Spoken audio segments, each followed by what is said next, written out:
بسم اللہ الرحمن الرحیم۔ السلام علیکم اسٹوڈنٹس، آج ہم کریں گے class 9 English chapter number 10 the silent predators and the majestic prey. اس کے ایکسرسائز کے کوسچن آنسرز کریں گے۔ خاموش شکاری اور شاندار شکار، برفانی چیتا اور مارخور۔ کوسچن نمبر 1 ہے ہمارے پاس، why is the predator prey relationship between the snow leopard and markhor important for the ecosystem? برفانی چیتے اور مارخور کے درمیان شکاری اور شکار کے تعلق ماحولیاتی نظام کے لیے کیوں اہم ہے؟ آنسر، دا پریڈیٹر پرے ریلیشن شپ کیپس نیچر بیلنسڈ۔ شکاری اور شکار کا تعلق قدرتی توازن قائم رکھتا ہے۔ اٹ کنٹرولز، یہ حفاظت کرتا ہے، اینیملز جانوروں کی، like Markhor, and protects plants in the mountains, یہ مارخور جیسے جانوروں کو قابو میں رکھتا ہے اور پہاڑوں کے پودوں کی حفاظت کرتا ہے۔ Question number 2 is, how do the snow leopard and markhor's adaptations help them survive in the mountain؟ برفانی چیتا اور مارخور کی مطابقتیں انہیں پہاڑوں میں زندہ رہنے میں کیسے مدد دیتی ہیں؟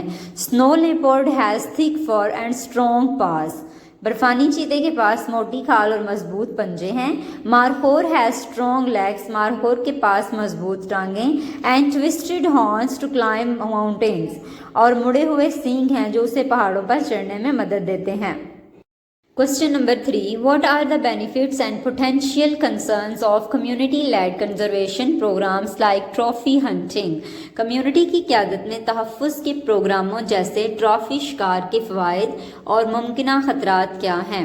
Benefits includes financial incentives for local and funds for conservation۔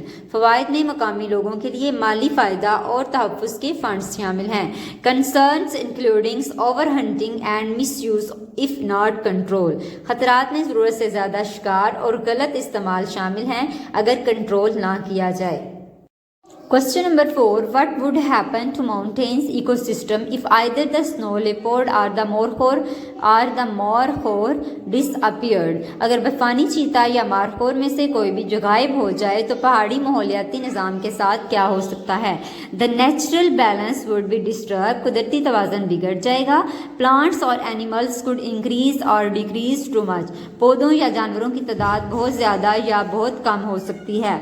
Question number 5, how do human activities like poaching and habitat destructions affect the balance between the snow leopard and the markhor؟ انسانی سرگرمیاں جیسے شکار اور رہائش گاہ کی تباہی برفانی چیتے اور مارخور کے درمیان توازن کو کس طرح متاثر کرتی ہے؟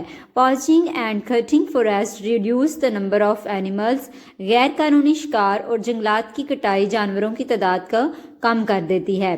This disturbs the balance between the snow leopard and the markhor in the mountain, اس سے برفانی چیتے اور مارخور کے درمیان پہاڑوں میں توازن بگڑ جاتا ہے۔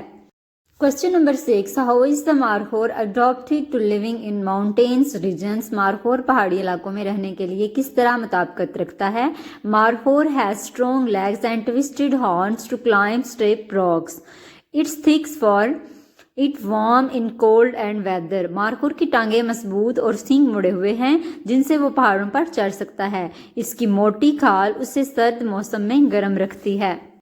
Question number 7, what more can be done to raise awareness and protect these animals؟ ان جانوروں کے تحفظ اور آگاہی بڑھانے کے لیے اور کیا کیا کیا جا سکتا ہے؟ We should teach people about wildlife protections, make strong laws against poaching and involve local communities۔ ہمیں لوگوں کو جنگلی حیات کے تحفظ کے بارے میں تعلیم دینی چاہیے، غیر قانونی شکار کے خلاف مضبوط قوانین بنانے چاہیے اور مقامی لوگوں کو شامل کرنا چاہیے۔ Question number 8, how did the descriptions of the snow leopard and the markhor impact your understanding of these animals and their environment؟ Answer, the description helps us understand how these animals live in cold mountains۔ تفصیل ہمیں سمجھاتی ہے کہ یہ جانور ٹھنڈے پہاڑوں میں کیسے رہتے ہیں۔ It also tells us why we should protect them and take care of their homes۔ یہ بھی بتاتی ہے کہ ہمیں انہیں ان کے رہنے کی جگہوں کو کیوں بچانا چاہیے۔